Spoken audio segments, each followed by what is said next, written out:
Good boys. Looks really good. Hunter.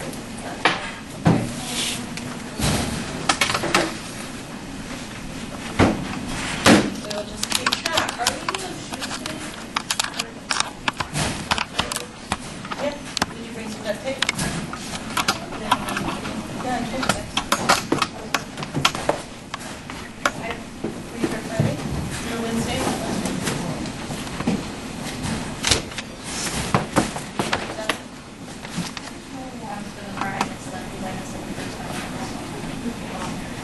I know I'm making shots. I was looking for that. I'm making chips today. Mine are just gonna go around my pants. They're gonna be big old. And then I figured out how to do fringe this morning while I was getting ready. Yeah. What do you need? So I read the video last night. Three times. Read it silent, out loud, and my mother read it to me. I have no clue what it is. Okay, that's good. We'll talk about it. Like, we weren't supposed to do anything else, right? Write the response and craft Felix McDonald. That's for a bell ringer, actually. I guess when I'm on that right now. You can erase my flow chart. Oh, you got that. Okay. I logged out. You can log in. I actually left the thing here at school over the weekend. Wait, we had to do 3 yet. I just put 2. Here's the folder. Do we have to stand board? Huh? Do we have to sign up for 2 or 3? 3. traits. Did we sign up for 3? 3. Brianne, start reading this. Oh, There's not homeless in here. okay, I just gave her my copy. And this is for you as well. That you can write here. Are you Okay, so. Huh? Because I don't have boots. I don't either. But, Bell ringer. you know, you can't have everything. I mean, I It's like can't do eggs. everything. Just make This could be my belt. omelet. This is my buckle. My buckle. That's what I gotta make. I gotta make a buckle with my silver star. I gotta tuck in my. I gotta get a flannel around. You gotta get what? Flannel. I got a flannel shirt. You Oh! got another one? No. I can steal one from your husband. It's my, no, he doesn't have a flannel. What? I thought you did. No, I do. My house because my grandpa used to be a rancher. Yeah, I got a real robe, I got a real saddle, Other than that. side saddle.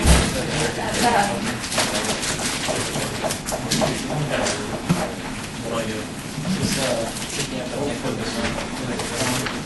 There's like a short one. It's not even. Looks like we can put here at home now. I give Brian something. Hi. What are you eating? Mom?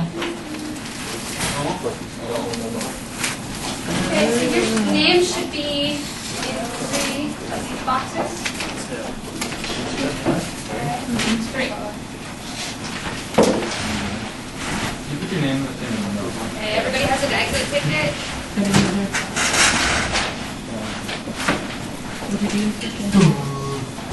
On the back of your exit ticket, you should be working on your bell ringer. My certification runs out during the year. And I need 6 credits. Differentiation and after 14. Counter, 3 credits after another. But Oh man, I am yeah, just. there were a bunch of crap, loophole, jump through. They come up with a name for everything. Like,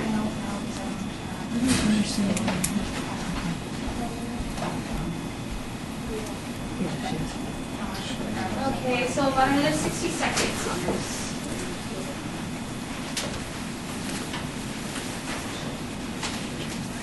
I didn't read it. I left this packet at home. did you get it? Okay, I did read it. I read it. Understood it. And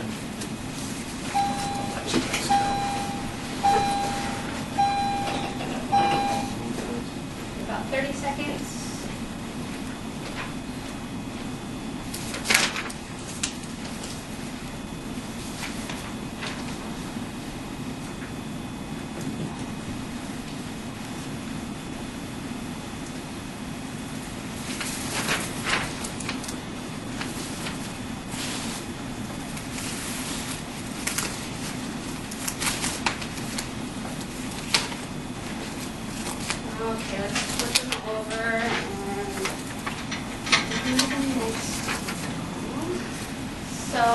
project quest. You guys are all signed up for 3 to be co-leaders for 3, right? Okay, does anybody have any questions about what is going on? Okay, Brianne, we're talking about this blue folder is what you're working on for the next 2 weeks. Any questions about, okay, so like what's due tomorrow, for instance? Like that.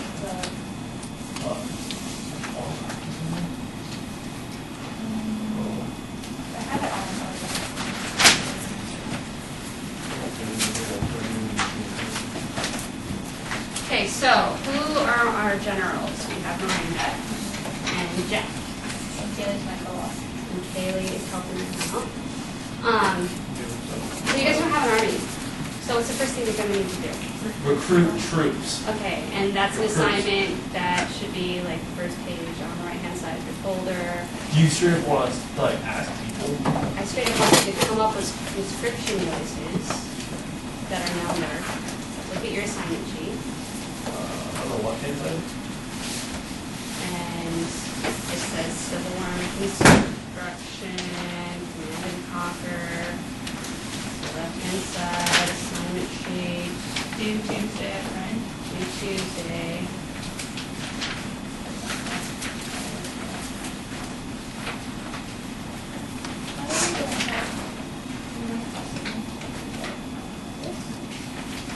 Okay, Miranda has one. Who else has one? Kaylee has one. Looks like this, has a rubric on it, and a couple of examples of the draft cards on the bottom.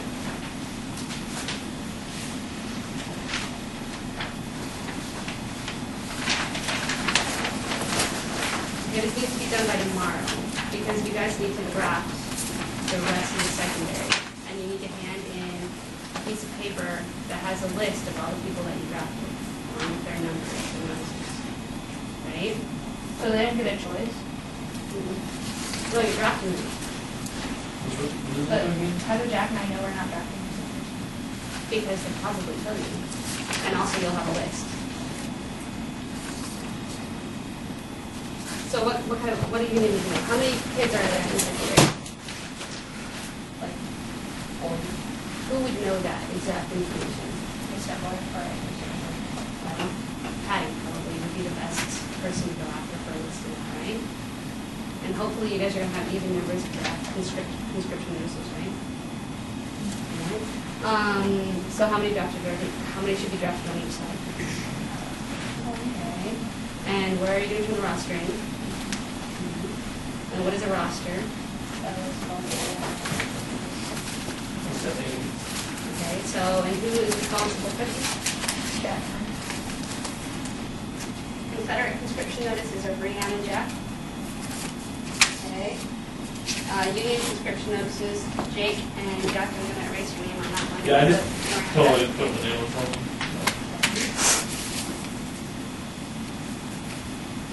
Right. So Brianne, you're working with Jack on this, and Jake and Miranda, you guys are working together on this, and it's due tomorrow. Brian, One person. So who's it gonna be, Jake or Ryan? He was already signed up on that for Okay. Jack and Miranda. Okay, so Ryan and Miranda for the Union side. Brianne and Jack for the Confederate side. Okay? Yeah? Yes? It's not even, it's due tomorrow, yes? Okay. Any questions about anything else? what do the rest of us do now? Maybe get to work on the project that you signed up on. Okay. Also, there's the study guide. Have you guys noticed the study guide? It's kind of sizable. Yeah, it's very hefty. However, you will be able to use it on your test. And your test is worth quite a bit of your grade, quarter of it. Okay? You clear on that? Yes? Okay, so graded exit tickets, I'm gonna pass those out now. You guys can keep these with your notes also to be used on your, test. So if you remember them. Plus, I gave you guys these little stickers.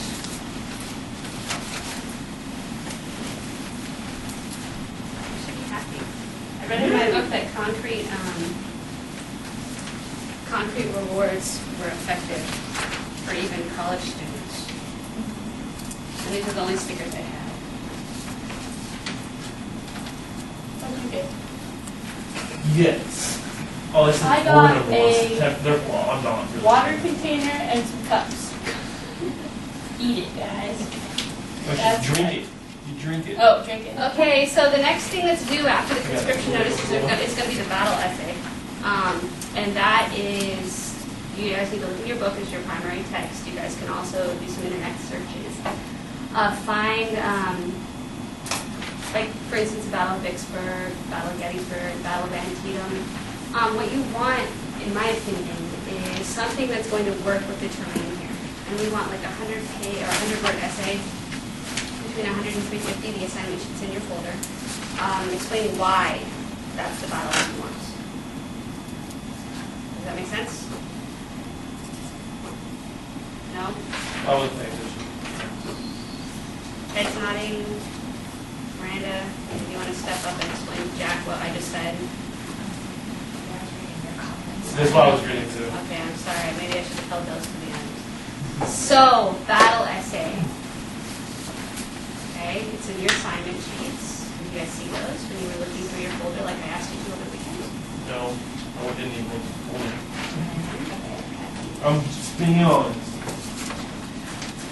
Alright. 100 to 350 words. Can you find your assignment sheet?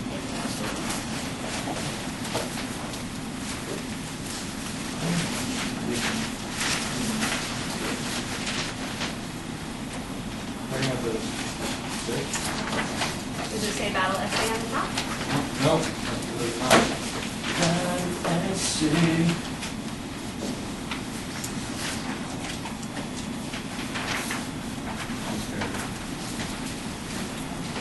The assignment that will be due after the conscription notice, I believe it's on Thursday, is it not? Okay, so we need to do a little bit of research in our textbooks and online, find our favorite Civil War battle, which is the one you guys will be reenacting. Okay? Okay, and the results of your essays will determine the battle that you reenact. Okay, so what are you guys going to need to do this?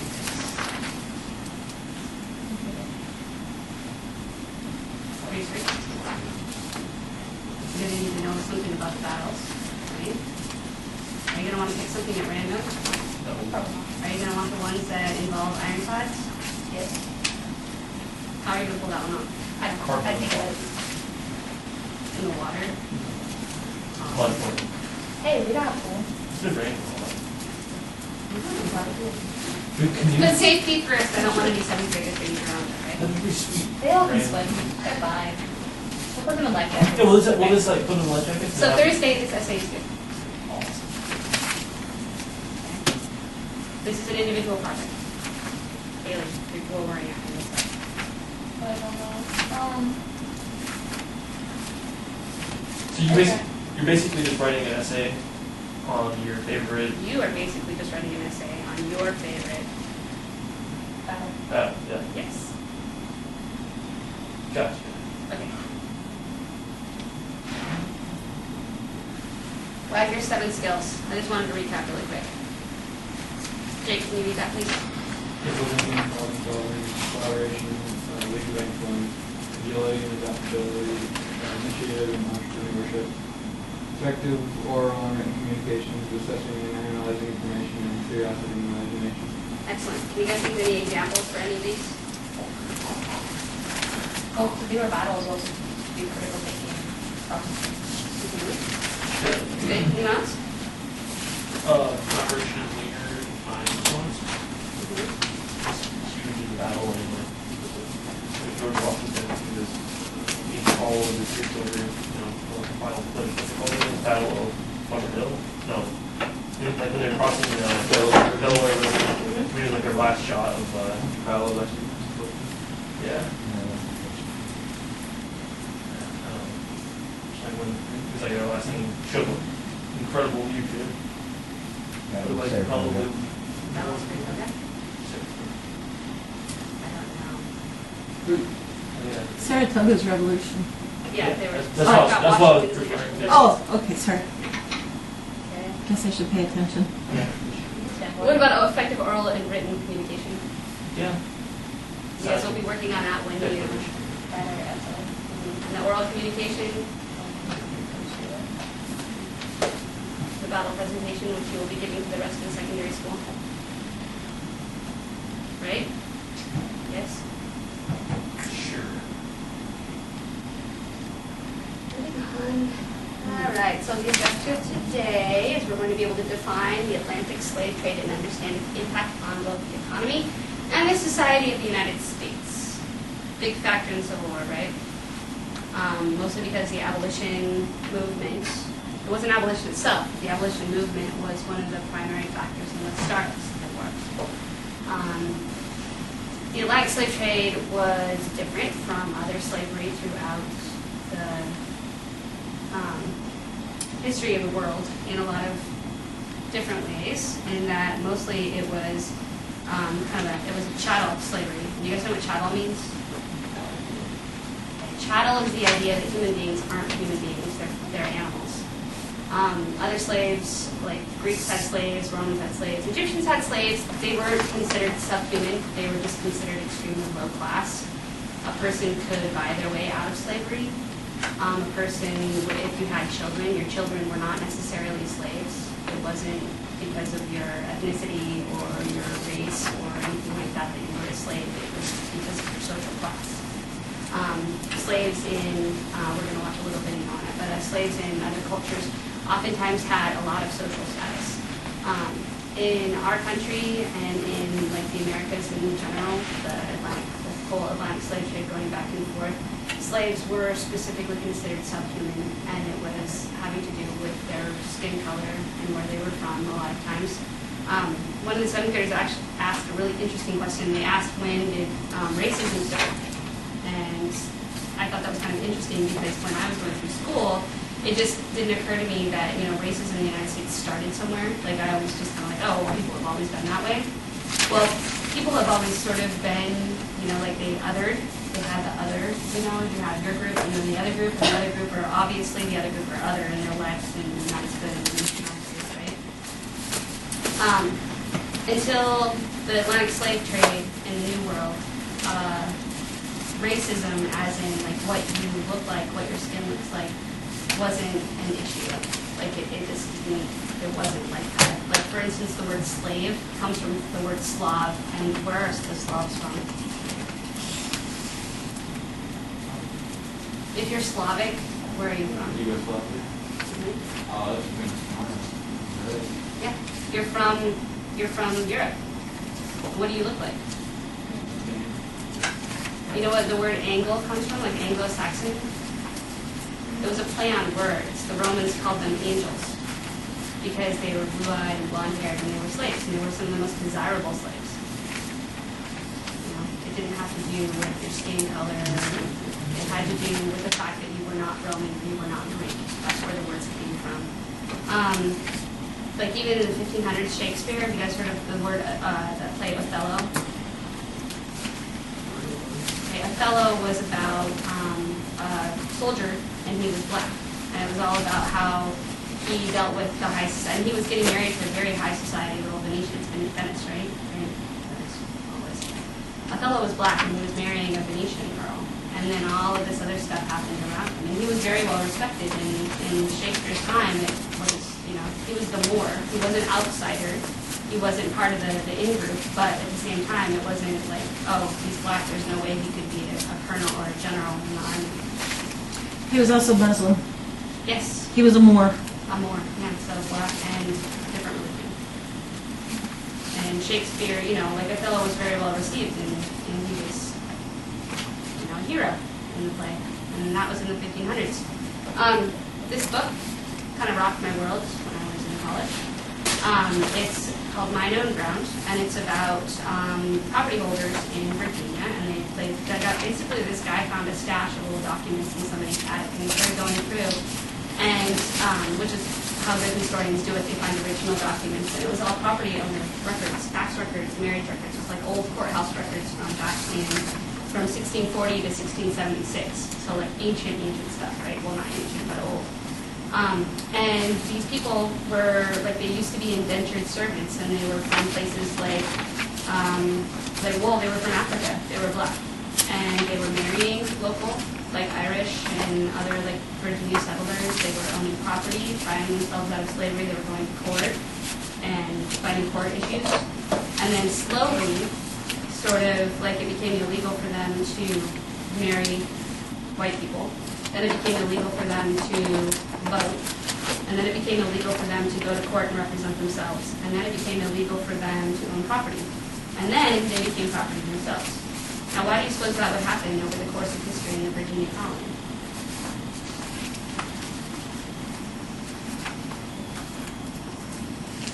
What did Virginia do as a colony?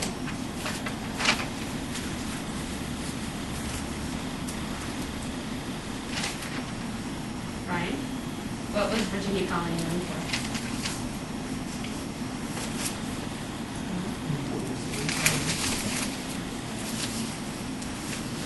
No, they grew. They had a crop, cash crop.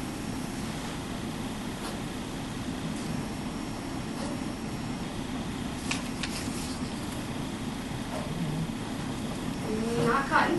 Was another cash crop. Yes, tobacco. Thank you. Tobacco was the major cash crop. What's the most effective way to grow tobacco if you don't have machinery?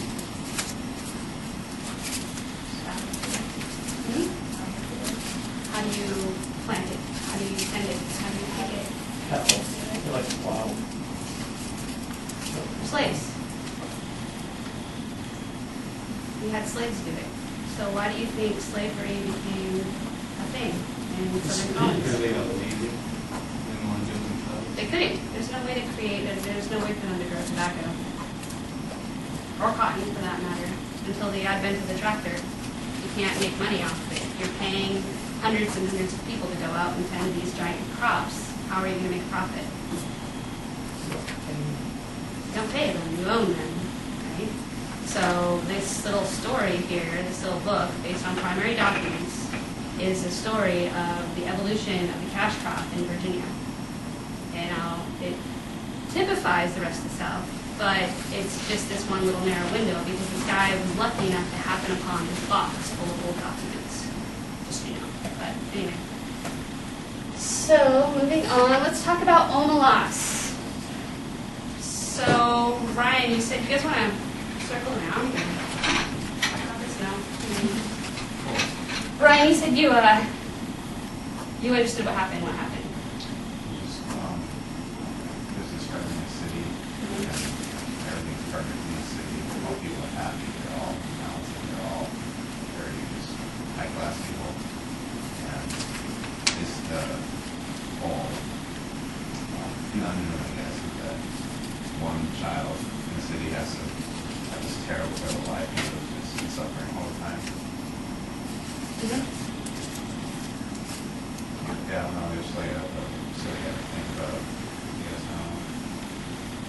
So literally, that was a literal part of the story. What about the very end? What happens at the end? It says sometimes people come and visit the kid, and they just leave the town without an origin. So why do you think when Gwen wrote that story? What was she trying to say with that story?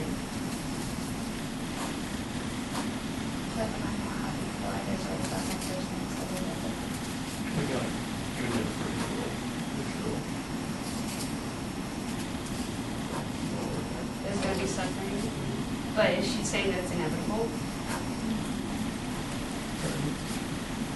You think she's saying it's inevitable? What about the people that choose to walk away? I mean, what's the title of the story?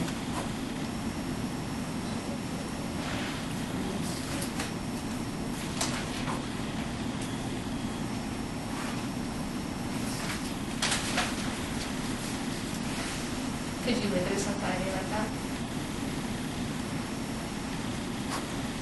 It seems too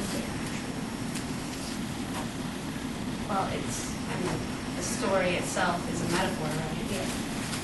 So what if you were able to live in a perfect country except for something like this had to happen?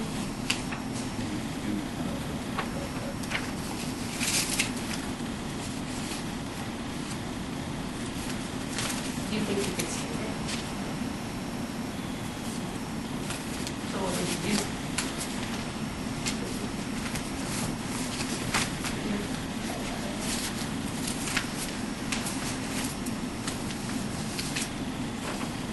Why do you think I'm bringing this up in like relationship with the Civil War?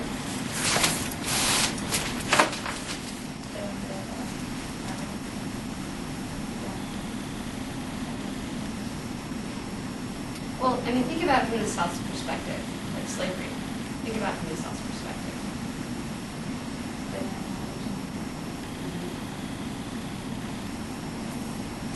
And from the North's perspective?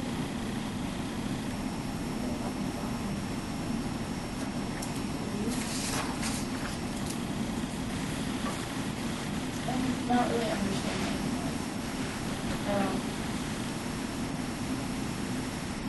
Understand what is South, what, and North? Well, the South was a slave owning Yeah, society, right? yeah. Mhm. They didn't, what did you say? They didn't all lose them?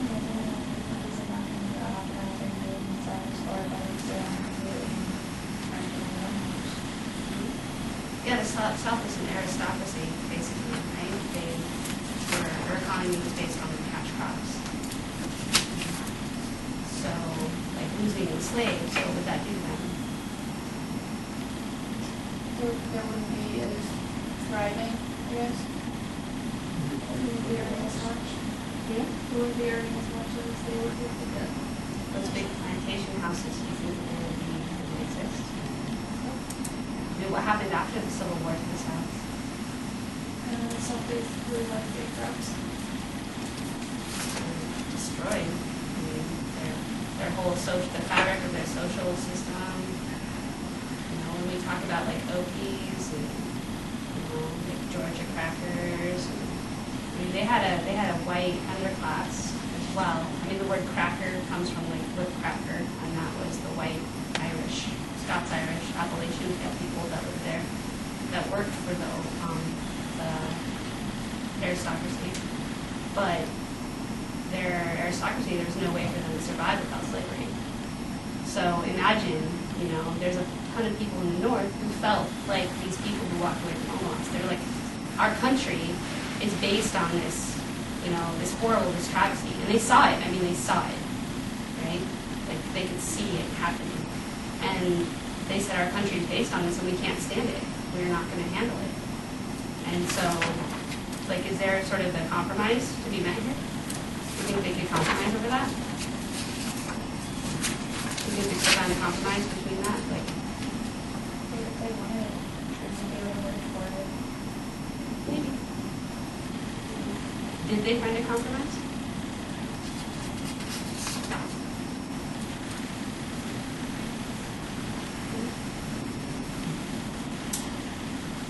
Not the story, I mean the South and the North. Did they find a compromise? Things like All that. of them. Such as cherries, like bad methods,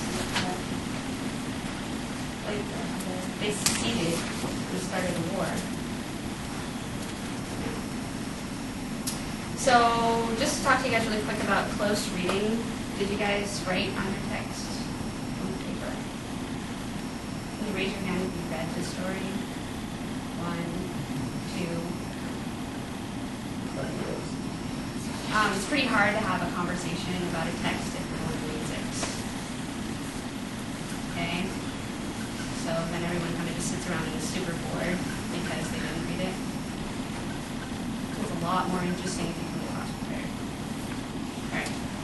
Moving on. We're going to watch Crash Course on the Atlantic Slave Trade. Look at your exit tickets.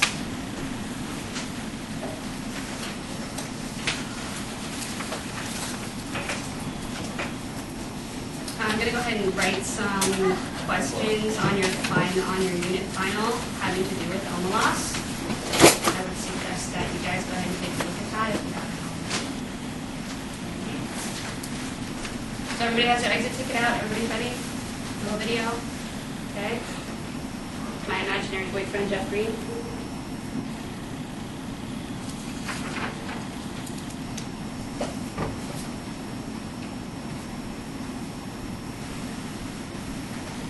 Hi, my name is John Green. This is Craig. I'm sorry, Jeff's his brother, science guy. Slavery is not fun. In fact, it's very near the top of the list of things that aren't funny. So I'm going to fight on the joke. But I'm going to help you understand what pre-Civil War Americans often euphemistically refer to as the peculiar. You can turn it up on my computer. Here? No, you have to come out on widescreen Slavery is as old as and then go down to the lower right-hand corner. Hunting and gathering foremothers, but the numbers involved in the Atlantic slave trade are truly staggering. From 1500 to 1880 CE, somewhere between 10 and 12 million African slaves were forcibly moved from Africa to the Americas, and about 15% of those people died during the journey. I know you're saying, that looks like a very nice ship. I mean, my God, it's all Oops, sorry guys. almost as big as South America, yet not to scale. And those who didn't die became property, bought and sold like any commodity. Where Africans came from and went to changed over time, but in all, 48% of slaves went to the Caribbean and 41% to Brazil. Although few Americans recognize this, relatively few slaves were imported to the U.S., only about 5% of the total. It's also worth noting that by the time Europeans started importing Africans into the Americas, Europe had a long history of trading slaves. The first real European slave trade began after the Fourth Crusade in 1204, the crusade that you will remember as the crazy one. Italian merchants imported thousands of Armenian, Circassian, and Georgian slaves to Italy. Most of them were women who worked as household servants, but many worked processing sugar. And sugar is, of course, a crop that African slaves later cultivated in the Caribbean. Camera 2 side note, none of the primary crops grown by slaves, sugar, tobacco, coffee, is necessary to sustain human life. So in a way, slavery is a very early byproduct of a consumer culture that revolves around the purchase of goods that bring us pleasure,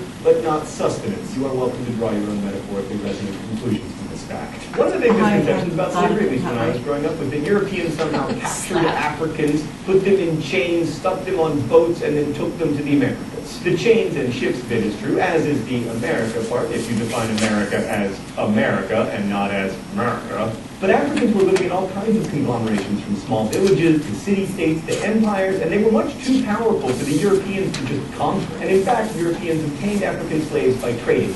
Because trade is a two-way proposition, this meant that Africans were captured by other Africans and then traded to Europeans in exchange for goods, usually like metal tools or fine textiles or guns. And for those Africans, slaves were a form of property, and a very valuable one. In many places, slaves were one of the only sources of private wealth because land was usually owned by the state. And this gets to a really important point. If we're going to understand the tragedy of slavery, we need to understand the economics of it. We need to get inside what Mark Twain famously called a deformed conscience. We have to see slaves both as they were, as human beings, and as they were viewed as an economic commodity. Right, so you probably know about the horrendous conditions aboard slave ships, which at their largest could hold 400 people. But it's worth underscoring that each slave had an average of 4 square feet of space. That is 4 square feet. As one eyewitness testified before Parliament in 1791, they had not so much room as a man in his coffin. Once in the Americas, the surviving slaves were sold at a market very similar to the way cattle would be sold. After purchase, slave owners would often brand their new possession on the cheeks, again, just as they would do with cattle. The lives of slaves were dominated by work and terror,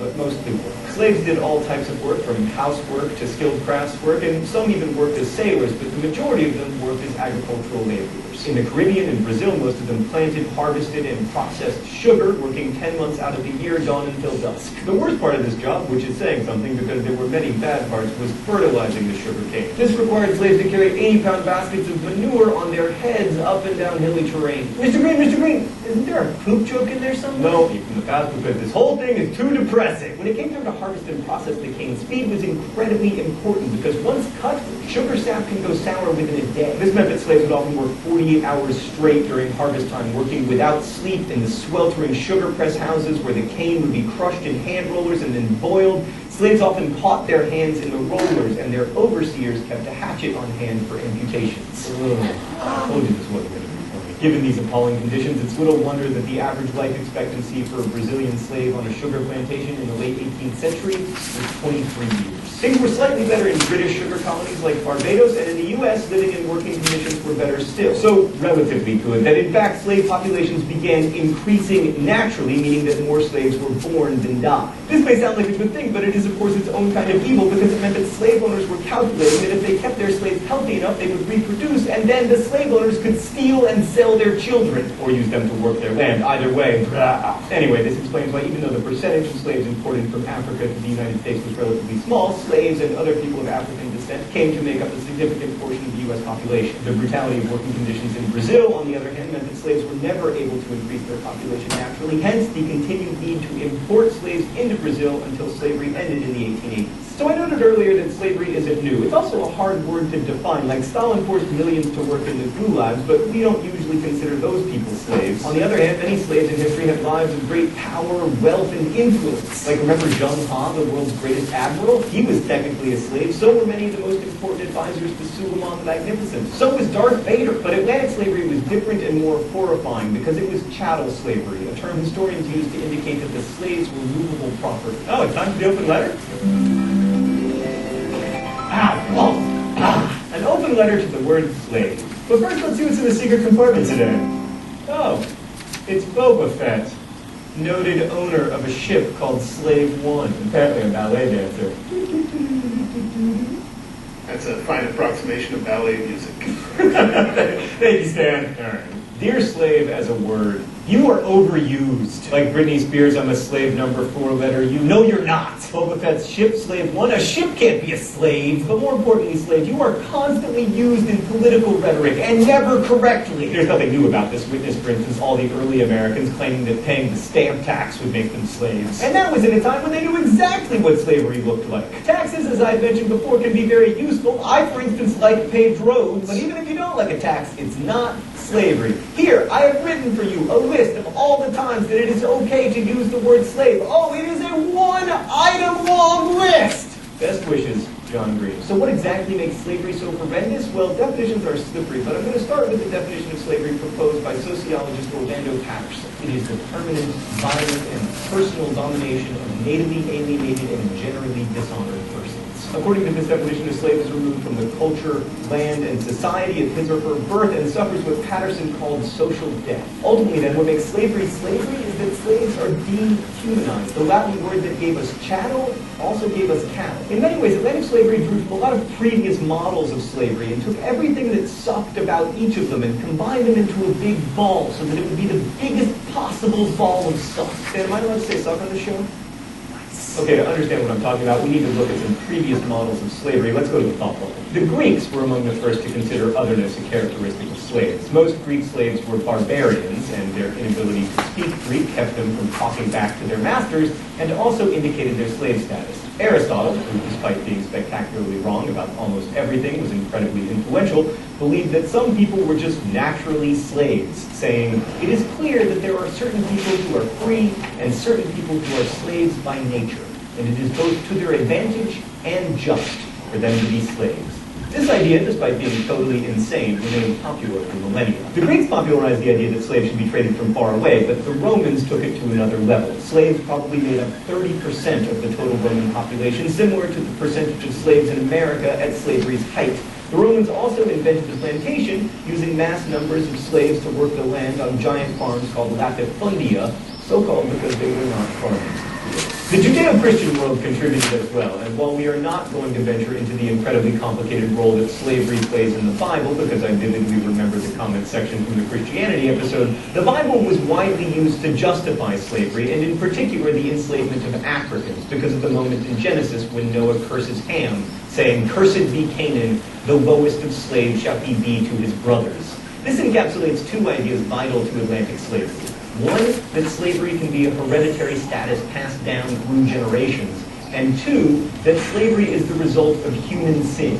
Both ideas serve as powerful justifications for holding an entire race in bondage. Thanks, Thought Bubble. But there were even more contributors to the ideas that led to Atlantic slavery. For instance, Muslim Arabs were the first to import a large number of Bantu-speaking Africans into their territory as slaves. The Muslims called these Africans Zanj, and they were a distinct and despised group distinguished from other North Africans by the color of their skin. The Zanjan territory held by the Abbasids staged one of the first big slave revolts in 869 CE, and it may be that this revolt was so devastating that it convinced the Abbasids that large-scale plantation-style agriculture on the Roman model just wasn't worth it. But by then, they'd connected the Aristotelian idea that some people are just naturally slaves with the appearance of sub-Saharan Africans. The Spanish and the Portuguese, you no doubt remember, were the Europeans with the closest ties to the Muslim world because there were Muslims living on the Iberian Peninsula until 1492, so it makes sense that the Iberians would be the first to absorb this racist attitude toward blacks. And as the first colonizers of the Americas and the dominant importers of slaves, the Portuguese and the Spanish helped define the attitudes that characterized Atlantic slavery, beliefs they'd inherited from a complicated nexus of all the slaveholders who came before them. In short, Atlantic slavery was a monstrous tragedy, but it was a tragedy in which the whole world participated. And it was the culmination of millennia of imagining the other as inherently lesser. It's tempting to pin all the blame for Atlantic slavery on one particular group, but to blame one group is to exonerate all the others and by extension ourselves. The truth that we must grapple with is that a vast array of our ancestors, including those we think of as ours, whoever they may be, believed that it was possible for their fellow human beings to be mere property. Thanks for watching. I'll see you next week.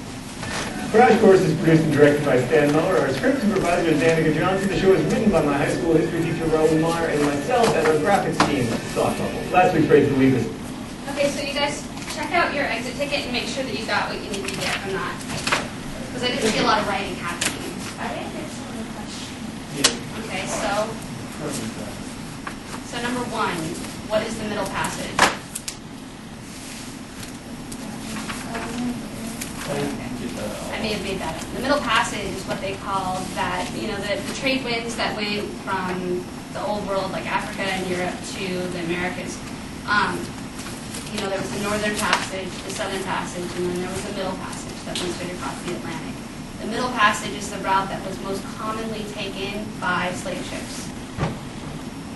So when they talk about people coming over via the Middle Passage, was kind of like a euphemism for the slave ship journey. Does that make sense? Okay. What percentage of slaves died during the voyage? 15. Good. What percentage of slaves ended up in the United States, imported into? 5.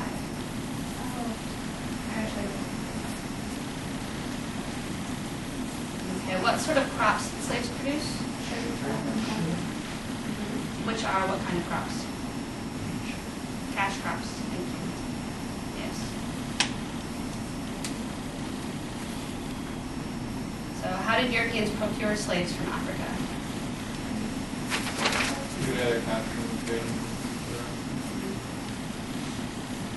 Emphasis on the trade. If you guys ever get a chance to read Joseph Conrad's Heart of Darkness, Europeans didn't do too well in Africa.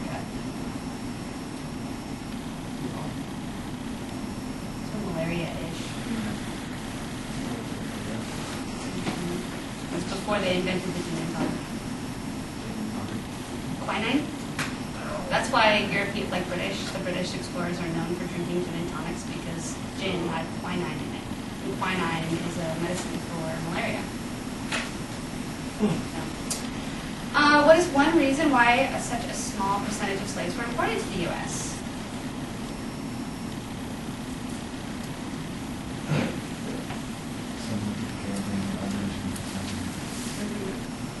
Why didn't the U.S. need to import that many slaves? Well, probably wasn't developed. I don't know. What were conditions in the U.S. like for slaves?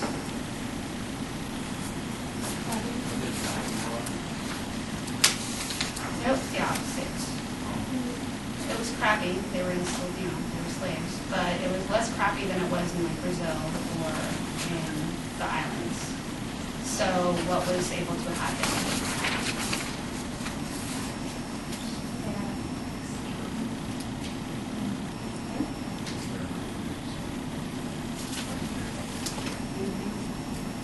So did U.S. slave owners didn't need to import that, right? Because slaves were able to have babies.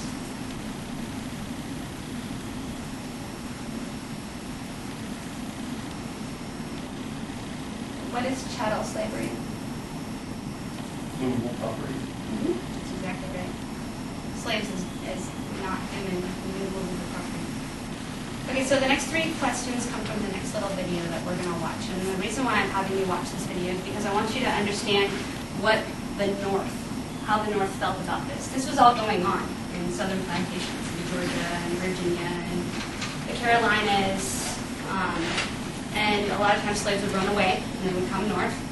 And people heard about this. I mean, it's not like they couldn't speak English, right? It was in their faces, and they ran into it all the time. They had abolished the importation of slaves, so that had happened previous to this this show. This movie is called Amistad. It's 1997 Spielberg film. If you watch it, I was going to show you another clip from about the Middle Passage, but I couldn't watch it again. This is the kind of movie that you watch once and you never watch again. Have you seen it? Amistad? Yeah. Anyway, it's brutal. It's absolutely accurate and it's absolutely brutal. It's brutal. Anyway, I think you guys, if you choose to watch it. The guy who plays the one slave, guy, he won an Academy Award. Yeah. He was in Gladiator. He was the guy in Gladiator. If you choose to watch it, because some of you obviously are not going to get full points on your bell ringer today because you didn't participate in reading your story over the weekends. So this is an opportunity to kind of make up for that. Watch the movie and give me a little write-up and then come in and convince me that you actually watched it. Okay? It's called Amistad. Amistad, the movie, in its entirety, if you can handle it. You know what's Roots? Yes, you may. Huh? Yes, you may, in its entirety. For 2 points. Anyway, so this is the true story of a ship by the name of the Amistad. It's Portuguese ship. No, it's a Spanish ship. The slaves on it decide they're not going to be slaves anymore, and they revolt. And they take over the ship, and then they get blown off course, and they land in New England. Was there slavery in New England? Right, it's Civil War. No. Can somebody give me an example of a New England state?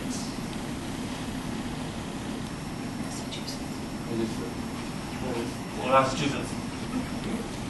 Massachusetts, like Connecticut, New York, Vermont, that kind of places. Rhode Island, New Jersey. Huh?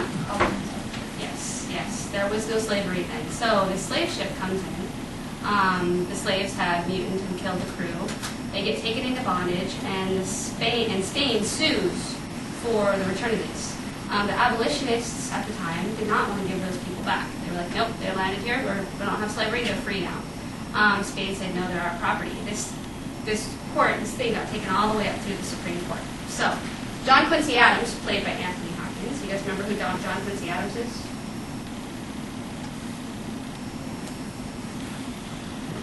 Sixth president of the United States. Okay. Also, Not the one who was responsible for the Trail of Tears. No. Sixth president of the United States. Was he the son or the grandson of John Adams? Son. The son of John Adams, okay, is one of the defenders, and he goes to the Supreme Court, and he makes this lovely speech, which, 3 questions, okay, on here, please take it.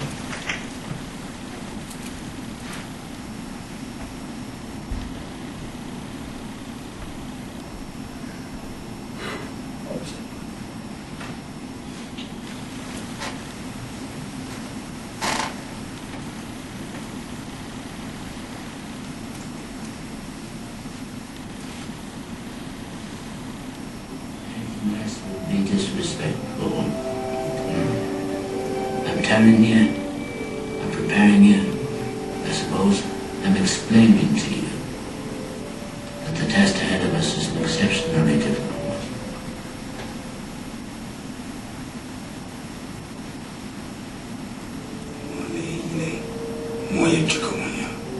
We won't be going in there alone. Alone? Indeed not. No, we have right at our side. We have righteousness at our side. Mr. Ballroom, know that.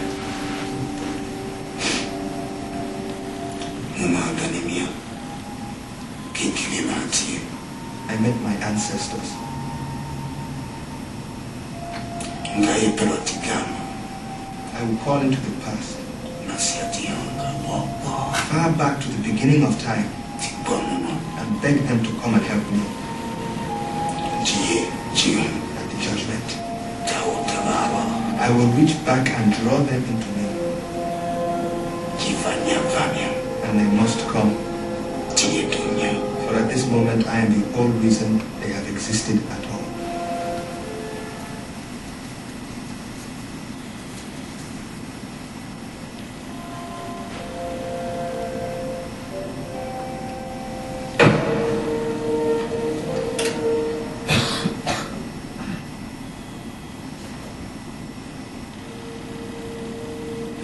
Your Honours, I derive much consolation from the fact that my colleague, Mr. Baldwin, here, has argued the case in so able and so complete a manner as to leave me scarcely anything to say. However,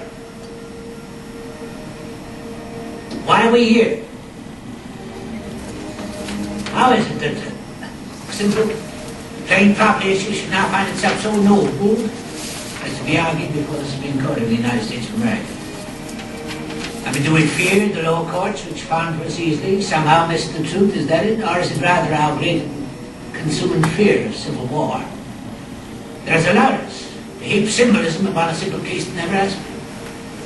And now would have us disregard truth, even as it stands before us, tall and proud as none.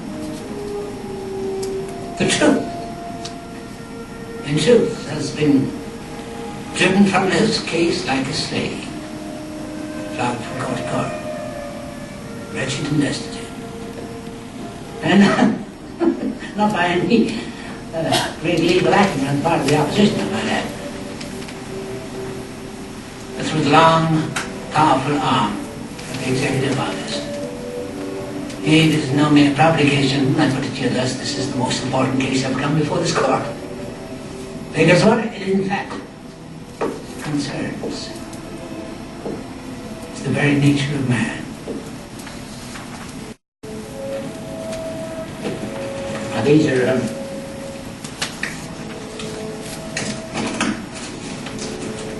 are transcriptions of letters written between our Secretary of State, John Forsyth, and the Queen of Spain, Isabella II.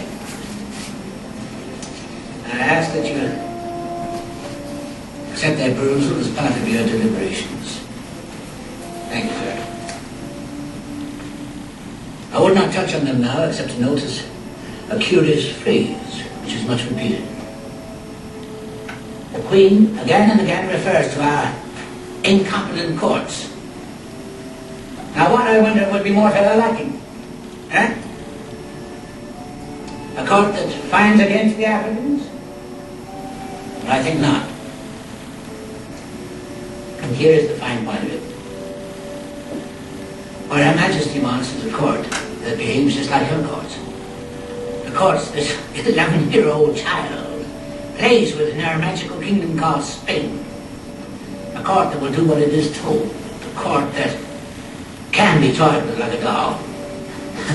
A court, as it happens, of which our own president, Martin Van Buren, was proud. Thank you. Now this is a publication of the Office of the President, and it's called the Executive Review, and I'm sure you all read it.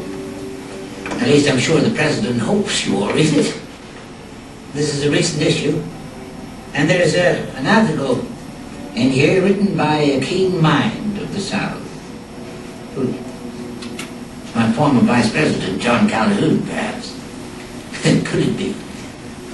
Who asserts that there has never existed a civilized society in which one segment did not thrive upon the labor of another.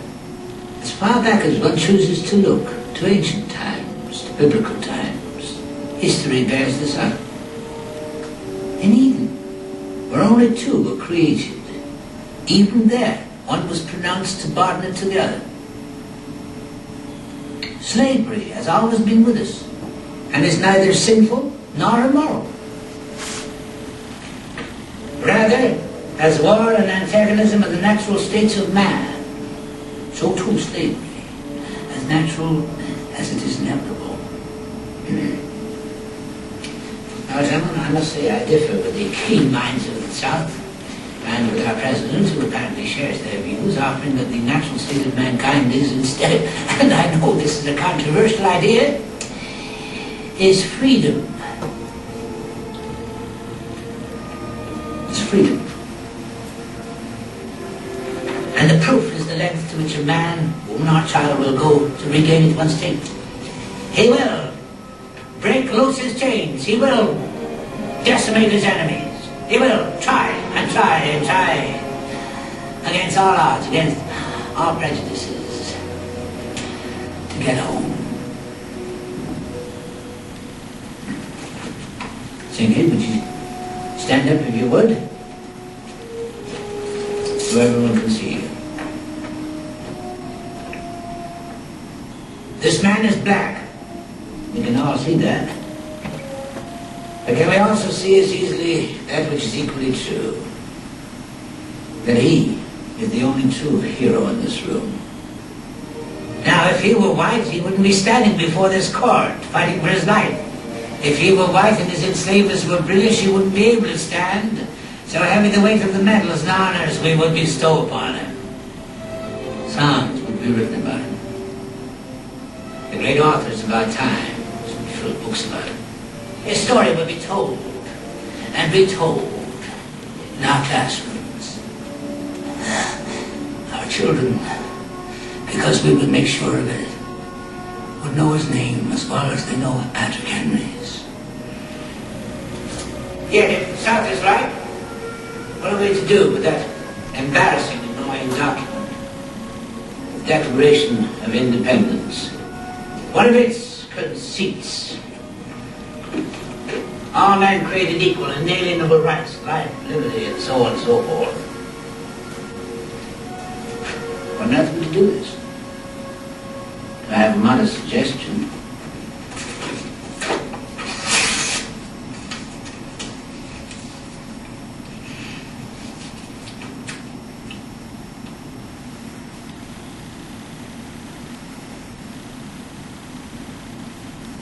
The other night I was talking with my friend Cinque.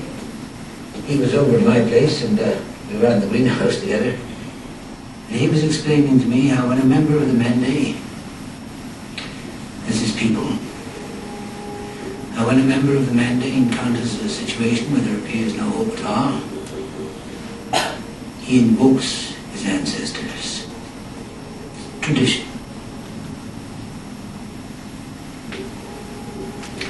See, the Mende believe that if one can summon the spirit of one's ancestors, then they have never left. And the wisdom and strength they fathered and inspired will come to his aid.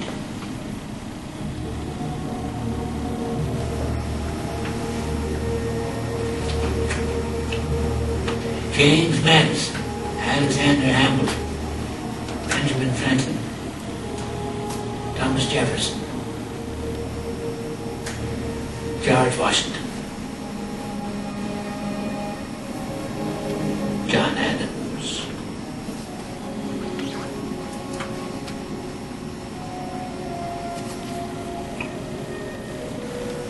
We have long resisted asking you for guidance. Perhaps we have feared in doing so, we might acknowledge that our individuality, which we so revere, is not entirely our own.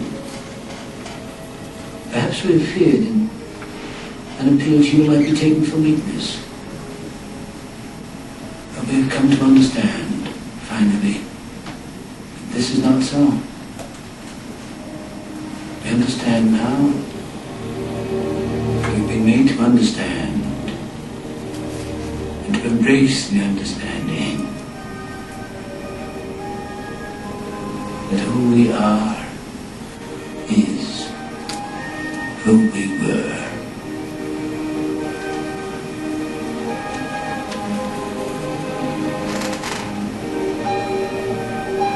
We desperately need your strength and wisdom to triumph over our fears, our prejudices, ourselves. Give us the courage to do what is right. And if it means civil war, then let it come. And when it does, may it be finally the last battle of the American Revolution.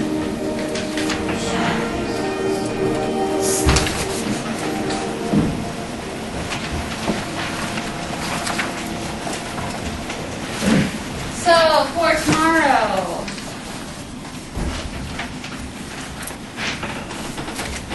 Jack and Miranda. Jack, Brianne, Miranda, and Brian. Okay, would it help you if I was in the computer lab at lunchtime? Well, they can't, some of them can't be in the computer lab at lunchtime. Some of them have to be at lunch. Oh. Would it help you if there was a laptop available at lunch?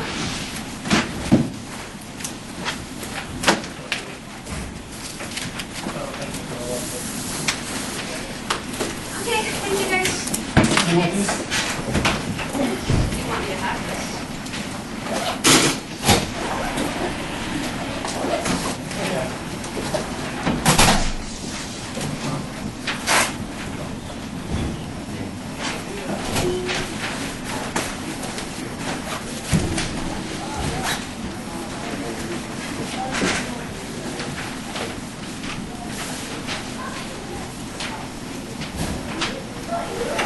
Okay, remember to keep your exit tickets from last time in your book.